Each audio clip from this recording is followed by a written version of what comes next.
very, very rarely in the Highlands of Scotland, I see a group of Neds. You know, because when you think of a Ned, you think of some wee nyaff in a lacrosse tracksuit, just like, alright man, you're fucking getting it man, I'm going to do you in, man, I'm going to mark you for life man, you're getting it, I'm going to do you in, man, you're getting it. You know, and to be fair to Neds, they're kind of like pigeons, in as much as in large groups they're actually quite intimidating, whereas when they're on their own, just feed them a chip and punt them. The thing is, ladies and gentlemen, it doesn't matter how many Highlanders you get together, they're never going to sound intimidating, because there is nothing, and I mean nothing, less frightening in this world than being sworn at by an Invernessian. It's just like, oh you, away you go and fucking fuck off. Away you go and just fucking fuck off.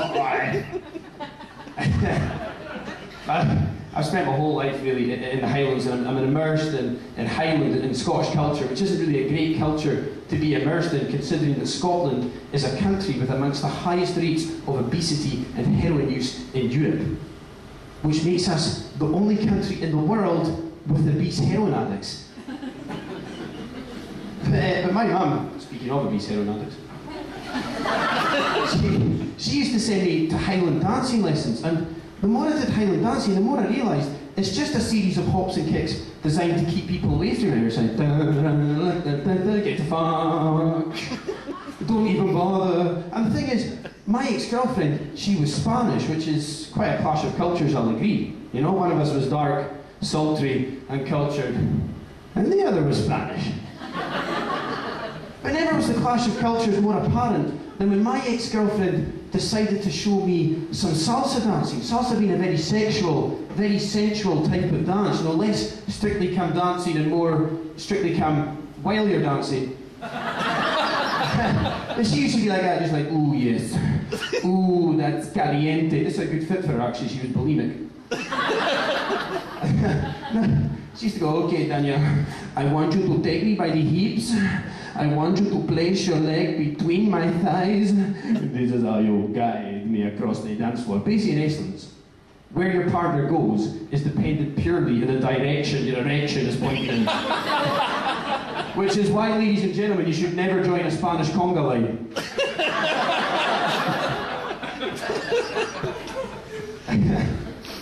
I suppose I should really be grateful that my ex-girlfriend was Spanish, you know, because multiculturalism doesn't really exist in the Highlands. You know, I mean, I, for one, have never seen a woman in a burqa. But then I suppose, when you think about it, that is the point. Remember that thing, you know, on the street, like, you alright, Davey? You alright, pal? How you get on, mate? How you getting on? Oh, sorry, bud, sorry, I thought you were someone else. This must happen to women in burqas all the time. If you were a wee Afghan kid and you lost your mum in the supermarket, you'd be fucked.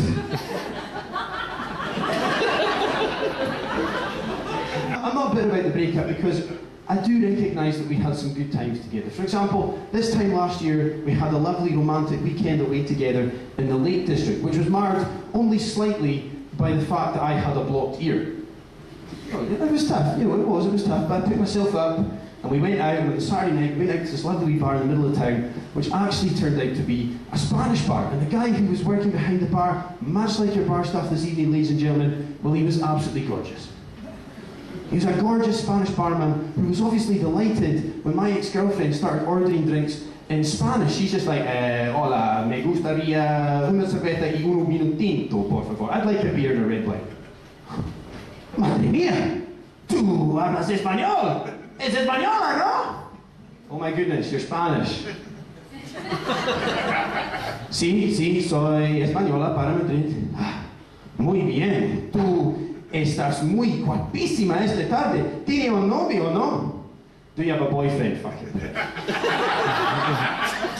Sí, tengo un novio. Está aquí, yes, allá. Now, I should point out, ladies and gentlemen, that before I went on my long weekend to the Lake District, someone had told me that if you put whiskey in your ear, it helps to unblock it. So as my ex-girlfriend is pointing me out to the gorgeous Spanish barman, I'm in the process of going, Like Stephen Hawking having a bad dream or something. My impression of Stephen Hawking's story.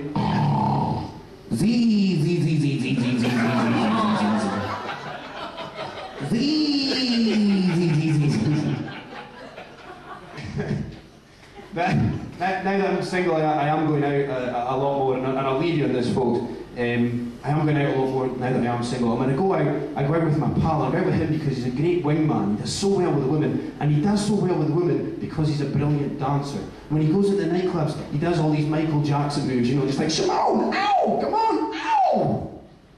And the birds, they just absolutely love it. They all gather around, and what he does his moonwalk, and then the girls come round and they go, oh, you know, I can show you how to do the moonwalk, watch this. And then the other girls come round and they go, oh, my moonwalk's better than your moonwalk. And they all just love it. He gathers up, he goes home with a bird every single night. So I thought, right, next time I'm out in the club, I'm going to emulate my pal, I'm going to do as he does, I'm going to go out there, I'm going to get in the club, I'm going to do some Michael Jackson moves, I'm going to clear it. If I can tell you, Edinburgh, no one has ever got laid going around the nightclub doing this.